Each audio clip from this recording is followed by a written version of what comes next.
ನಮಸ್ಕಾರ ಸ್ನೇಹಿತರೆ. ಸೂರ್ಯ ಚಂದ್ರ ನಕ್ಷತ್ರಗಳು, ಗಿಡ ಮರ ಬಳ್ಳಿಗಳು, ಬೆಟ್ಟ ಗುಡ್ಡ ಕಾಡುಗಳು, ಪ್ರಾಣಿ ಪಕ್ಷಿಗಳು ಸಕಲವು ಪ್ರಕೃತಿಯ ಕೊಡುಗೆ. ನಾವು ಮಾನವರು ಕೂಡ ಒಂದು ಜೀವ ಸಂಕುಲವೇ ಅಲ್ಲವೇ?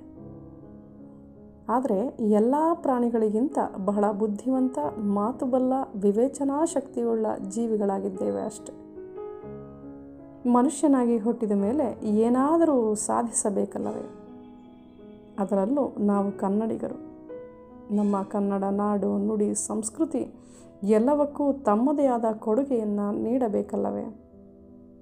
ನನ್ನದೊಂದು ಚಿಕ್ಕ ಆಸೆ, ಒಂದು ಸಣ್ಣ ಪ್ರಯತ್ನ, ಒಂದಿಷ್ಟು ಸ್ಫೂರ್ತಿದಾಯಕ ಕಥೆ ವಿಚಾರಗಳನ್ನು ತಾನೂ ತಿಳಿಯುವ, ಇತರರಿಗೂ ಹಂಚುವ ಹಂಬಲ.